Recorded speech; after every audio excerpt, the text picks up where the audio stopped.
on this video today, I really want to talk about my experience being a student studying herbalism. I'm very new on the journey. My goal is to become a clinical herbalist, and I know for me it has been really helpful to kind of hear other people's experiences in studying, and especially for any of you who are interested in moving on this green path. It can be a lot, it can be overwhelming, it can be kind of hard to know where to begin. So I just wanted to share some insights of what I've been experiencing as I've been on this path and how I've kind of honed in on the way that I want to learn as an herbalist and some of the folks that I really enjoy learning from. So in this video, I hope to share just some insights and what I've been learning as a student, and also just along my journey, I'm going to be sharing just some insights and things I've learned, especially coming from the more traditional medicine background as a nurse and then working as a nurse practitioner for 2.5 years. There's been so many fascinating things I've learned that have been like light bulb moments for me of things I've been seeing in patients and seeing in clients that I've worked with, and now having some like language around, okay, this is what's been going on. This is why we had a hard time treating this. So I hope to share that along my path if that's helpful for anyone. And also just my experience of being a student of nature and a student of herbalism. And in case you're wondering, yes, it is currently almost July of 2025, and that back there is pumpkin from Halloween or from Samhain in 2024. I have 3 pumpkins left from last year. I usually end up with at least one by Halloween or by Samhain that is still hanging out and not like moldy or nasty. And sometimes I'll use it in like a witchy working, so that's just fun. So when I started this green path, it's something I had dabbled in for some time. It's something I kind of was just like learning here and there, but it wasn't something I was doing in any kind of serious way.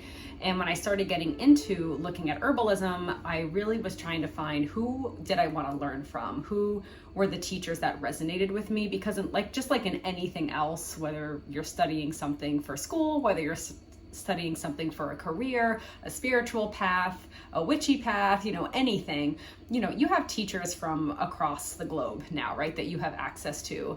And everyone, I think, is offering something different and valid. And I think what we need to do is kind of tune in and know who are the teachers that are vibing with us and the way that I'm seeing the world. And not to say that everyone you learn from should be in your worldview, but more just like the foundational values level of how they're teaching something, I think is really important. And I also think it's important to get some varied perspectives on things, which is definitely how I've been learning herbalism. And from the herbalists I've met, they tend to do the same thing. They're kind of learning from different teachers, different classes, and kind of bringing all of this together. Because in the United States, there actually isn't really like a certified herbalist. Unlike like a nurse, you can be licensed as a nurse practitioner. The nurses, we are registered nurses. But herbalism in the United States at this point of making this video in 2025 is not that way. So folks can call themselves herbalists based on their training or knowledge. And there's lots of different kinds of herbalists. And I think everyone just kind of should do their own research on who they're working with and making sure that they feel qualified to do the care that they're giving. But there is really no formal way to designate that you are an herbalist in the kind of legal system of the United States. There is the registered herbalist that you can become through the American Herbalist Guild, although from my understanding, it's not required, but you can do that. And so there are folks listed as registered herbalists on there, but it doesn't mean that folks who aren't on that list aren't qualified and very knowledgeable. It just means that they chose not to go for that registered, more like clinical path. So for me, when I started out on this herbalism journey, I was finding that I wasn't really connecting with a lot of the teachers because some of what I was reading about herbalism felt very like medicine. It felt very allopathic. It felt like I was replacing drugs with herbs, which just felt like wrong. Like that wasn't the reason I was so drawn to herbalism, is because I felt like herbalism was so much bigger. Like, yes, it has plant constituents and things that plants do to heal the body. And there's that very like science perspective, but then there's also this like art behind it of how people formulate with herbs. There's this like folklore and tradition around like, how did people across, thousands of years use these plants and in different cultural ways, and what kind of cultural or spiritual significance do they have? Where does this plant grow, and how did the people who live there really work with that plant in all kinds of ways? So it felt like I needed something that combined like the spiritual, the kind of ecosystem that we live in, the cultural uses of these plants, and using that in reverence for those folks who developed that knowledge.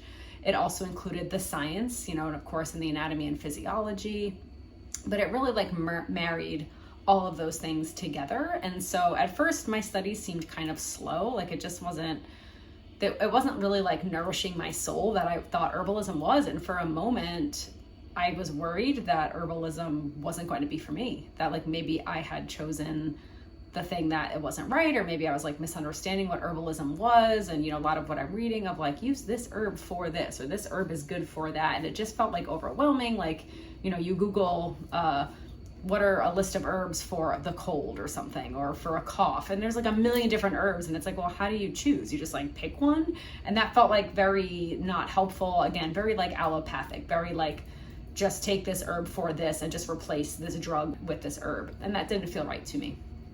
So through my kind of studying and dabbling in different locations and different classes, I did stumble upon Seja Popham. He is with Evolutionary Herbalism, is the name of his company, and I had been like dabbling with some of his like free content, and he has a ton. I'll link his like website and everything here. And I decided to pursue, because I was so in love with how he was teaching it, to enroll in his full Vitalist course. So that is actually his like clinical herbalism course for study, and that is what I am on now, what the journey that I'm on. I also did do some Herbal Academy courses, and I really love those. I completed the introductory herbalism course, so I highly recommend them as well. I think their way of teaching is also really well-rounded, and there's lots of others, but those are just the two that had resonated most with me. And I decided I really wanted a holistic way to look at herbalism, and a way to study the body systems, and kind of almost like relearn for myself how herbalism can be used to support people with the Western medicine that we now have as well. So I joined his class, and it has been incredible. And it's a lot of information. So if it's something you're interested in, just kind of look into it. He has lots of information on his website. I think he has like a walkthrough and everything, so you know what's in there. But I have been kind of slowly making my way through this classwork. And it's wonderful because he really does tie together so many parts of our lives and so many parts of herbalism. So there's astrology, there's medical astrology, there's obviously a ton of plant science, and like probably the most robust materia medica that I've ever seen. He kind of layers on how you plants holistically, how to view people holistically. And I think at the end of the day, that's what I was craving. I was craving this like holistic systems approach to herbalism and to plants and to people, because people are complex. And I've known this for working with patients and working with people for a long time. Like most diseases we have, most problems we suffer from are really multifactorial, right? There's so many things that go into our wellness and feeling better. And I feel like herbalism kind of opened my eyes to give me some language as to what might be going on, and looking at bodies as like a microcosm of the macrocosm. And so this week, I really wanted to highlight something cool that I have been learning about, and I think has just been really interesting to me, that Seja talks a lot about, which are the tissue states, or the constitutional patterns of people. And you can learn a whole lot more about this, but I'm not really gonna teach it to you today. I'm just gonna kind of share what kind of like light bulb moment this has been for me. So in medicine, in my traditional way of treating or prescribing medication, it was very much like there are certain drugs that treat certain conditions. And there may be some nuances of like which drugs are best for which people, but it was kind of cut and dry. It was like, for high blood pressure, here are your options, and there probably is some specificity a little bit in like, oh, well, this water pill might be better for this person because of X, Y, or Z, or oh, like this ACE inhibitor might be better because of this. So like there was some nuances, but a lot of times there wasn't. And it was just like, for this condition, this is the medicine you use. It doesn't really matter who you are as a person, like it just treats the condition. So what I found though in treating patients is like not all patients are alike, right? No two persons, anxiety, depression, high blood pressure, diabetes, like even like they're not all the same. I mean, there's some common physiology elements probably behind the condition, of course, but like all the factors that are going into that person caring for that condition for themselves are all different. And what I've been learning about in kind of looking at people more holistically, which has been super passion of mine, of how do I treat people more holistically, how do I care for people more holistically, is that we have kind of constitutions that we're born with, and then constitutions that develop over time based on our behaviors, our foods, where we live, and things like that. So some people may know these from like Ayurveda as like the 3 doshas, so Vata, Kapha, or Pitta. And then as far as looking more at like tissue states, we look at kind of moisture, so wet or dry, temperature, so hot or cold, and tone, so more toned or relaxed, or kind of the 3 main areas you look at. And when we can look at both people, plants, and conditions, we can look at organ systems, and he kind of helps us understand like how each of those presents in that way. And the classic example that he gives, and one that I've seen in my patients for so long, is like you have a cough, right? There's a lot of types of coughs, right? You can have a really wet, mucus producing cough, or you can have like a really dry, red, hot, like it feels like inflamed, like your chest is on fire cough. Now, if you look up herbs for cough, you're just going to get like a big list of plants that are like all really different. And so what I'm learning about is like, okay, well, for like a wet cough, you want to use drier herbs, right? To kind of balance that out. For a really hot, dry cough, you want to use like maybe cooling and demulcent or moistening herbs. So it's kind of giving me more language to describe what people were experiencing. And it's also helping me understand the plants in a deeper way of this one is cooling, well, this one is warming. And even though they're both, circulatory stimulants, one is warming and one is cooling. So it helps me to like better understand the plants from a holistic perspective. And I think, and I hope, as I go on this journey and be able to offer more clinical herbalism, once I'm actually feeling robust enough to do that, that it will offer more specific remedies and support and plant allies to match people and conditions, instead of just kind of this like blanket medicine that just treats all coughs. And so I've really loved that, and that's been a real aha moment for me, because I feel like I saw it in my patients of like, this person's anxiety is like very like mental stress, ruminating thoughts. It's very like they're just worrying all the time, or they're like latching onto something, and that's like what their anxiety looks like. And then I have another patient where their anxiety maybe isn't really mental, but it's like super physical. So they get heart palpitations, their stomach gets in a knot, they either really, really eat a lot because they're kind of feeling like they're stress eating, or they don't want to eat at all because their stomach's bothering them and they just have no appetite when they're stressed. But the meds I had were kind of like, it's all similar, right? There's some first line meds that we use. And so I felt like I wasn't really being very specific. Like I was like, well, I guess you'll just have to go to therapy or maybe do somatics or like, and all those things are really helpful.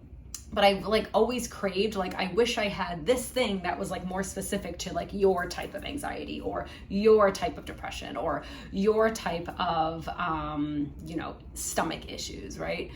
And so herbs have kind of helped me give language and support. Well, there are herbs for anxiety in that way, or more for the stomach issue. So we can get so much more specific. And then as I'm reading about herbs, they're sounding more like people, right? Which really comes back to my core belief that there is kind of spirit in everything, and that obviously people and plants and nature are very intertwined and have been probably since the beginning, and we've kind of slowly forgotten that and have separated ourselves, which has really been a detriment to humans, I believe, and a lot of the wounds that we have as humans and how then we behave in the world. And it's also been a real detriment to nature, right? Because we're not caring for her in a way I think that's sustainable and supportive, because we're thinking of nature as an it or an other and somehow separate from us, when really we're very connected. And so learning plants in this way, in a much deeper level, incorporating kind of the spiritual aspects of the plant, the psychology of the plant, it's like really like I'm getting to know a person. And so I'm not memorizing stuff, like I'm not memorizing lists of plants, I'm not memorizing, okay, this plant works in this way. It's actually the same way I learned pharmacology, which is study of drugs, right? I couldn't just memorize these lists of drugs or these. It's like, no, I need to know, like, how does it work in the body? Because when I know how the body works and I know how this medication works, then I obviously understand the outcome of what it's going to do for the body, because I understand the mechanism. So in a more holistic way, I'm viewing plants that way too. I'm like understanding, okay, if it works this way on the nervous system, then it totally makes sense why it would do this to the digestive system, and this to the mental system, and this to the circulatory system. Like, it's just putting together so many pieces from like a base knowledge of like who that plant is. And so it's just making me feel so much more connected to the plant and to the material. And in that way, I think it's helping me remember it better. And so anyway, all this is to say that I've really found his teachings to be very much aligned with my science brain and my more like spiritual, nature spirituality and nature connection brain. So it's been really beautiful. And I love this whole tissue state and constitutions and looking at people and plants and diseases and organ systems like in this way, because it helps us be so much more specific in how we're caring for our bodies, in the foods that we're eating, in the self-care practices that we do, because herbalism is really not just about herbs. It's about kind of living in a way holistically to support our overall wellness. And yes, herbs can help us, but you know, a lot of people say it's not like we're born in a deficient of lemon balm, right? Lemon balm can support us, but there's probably other work we need to do in our lives to help feel better while lemon balm supports us. And that's another beautiful thing of the way Seja teaches and many of the other teachers I found is true holistic herbalism is almost like putting herbs like last, you know, like it's, if there's a dietary change we can make, if there's a perspective or mental change we can make, if it's putting space in our calendar and giving ourselves rest, like no amount of nerving is going to fix the fact that we're going 24 hours, 7 days a week. So it incorporates all of these things that I feel have been so important to caring for people. And it's giving me language for that. It's giving me time and space to explore that in myself and then hopefully in others as I move through this clinical pathway. And I think it's really truly going to offer more holistic care for people. And so this is just kind of me sharing about how excited I am about this herbal pathway. I'm really loving Seja's course, and I'm excited to keep digging and keep learning and eventually be able to offer, whether it's products or clinical services, to people in this very holistic healing way. And if you're on this journey as a beginner, I really just encourage you to find the person who resonates. Okay, this is true if you're, like I said, if you're studying witchy things or spiritual things, you kind of have to find someone who is at the same values place, is maybe teaching it from a way that you understand, teaching it from like the same ground, I guess, that same foundation. Because if they're really different, it might be hard to like find something that resonates. And not to say that you shouldn't be kind of going out and finding new ways of looking at things, but I also think I know when we find the teachers that we're meant to learn from at that time. And I'm just really grateful that Seja has put this content together. He has a ton of free, low cost, and more robust coursework. And I'm just excited that I chose to enroll. And yeah, I've just learned a lot about people, plants, and also looking at astrology and how that kind of maps onto people. So it's like kind of just all these light bulb moments of learning about myself, like while I'm learning about plants and other people and conditions. So it's just tying a lot of the worlds together. And through that, I have finally been able to understand like my like gift or my passion really comes from the merging of worlds together. You know, it's always been, you know, not feeling stuck in a silo, like just the science way or just the spiritual way or just the witchy way or, you know, whatever it is, like, it's like this merging together of all of those things. Like, to me, that's where like the magic and the beauty happens of kind of connecting all the dots, because in reality, it is one big ecosystem that we live in and all things are connected, right? So when we use as above, so below, or as within, so without, we're really talking about how we are reflected in nature, right? We are reflected in the plants, we're reflected in just the macrocosm of the world. And I think seeing that connects us to something larger, and at the same time makes the remedies that we're choosing with herbs much more specific. And I even noticed this simply when I did my tea blending workshop. I usually bring like small, kind of more digestible materia medica, which is basically information about the plant as we're doing some herb tasting and herb blending. I did one recently about the nervous system, and I, you know, wrote them up based on what I've learned in the courses that I've been in and some of the books that I have. And people said, oh my gosh, this plant like sounds like me. It sounds like it's like speaking to my soul. And that's what happens. Like when you learn about plants in this way, it's like, holy moly, I am a blue vervain person. Like I am like a type A, go, go, go, like super susceptible to burnout person. And this is really helpful. Or like I learned parts of burdock that have been like, oh my gosh, that speaks to my soul so much. Like this is exactly what I need in this moment. So it's just very in-depth information. And I love that. And I love that we're matching that onto the more specificity of whether conditions or people are like hot, cold, wet, dry, or toned or relaxed. And as someone, for me, I'm very cold and dry most of the time. And so I have to be cautious on the plants I use to make sure that I'm warming up my formulas or that I'm moistening my formulas up, because if not, I can actually throw myself out of balance. So it just helps you learn about yourself in this way. And he's kind of marrying the like Ayurveda traditions. He even brings in some Chinese medicine traditions, and then your more like Western herbalism. So it's just like a really nice way that he marries a lot of that together.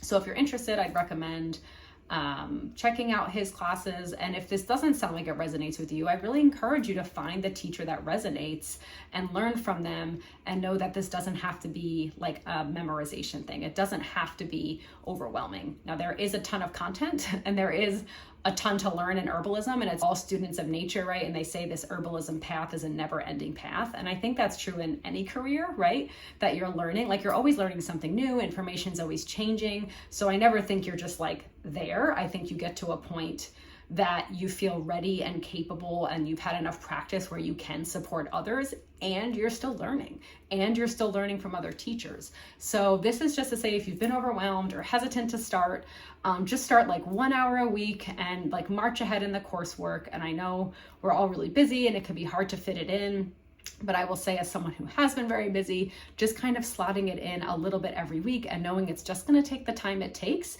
but really enjoying the journey has been wonderful. So I highly recommend, if you're interested in the green path, to find your way to the green path and find your way to the path that speaks to you right now. So for me, it's been something that's holistic, very integrative, kind of pulling from a lot of different areas of knowledge and ways of knowing, and combining the science with the spiritual to really make it feel like this holistic way of viewing plants, people, and conditions, which I think has just total light bulb moment for me, and how I've been frustrated that I couldn't care for people. And I feel like now I finally am getting the tools to do what I'm here to do on this planet.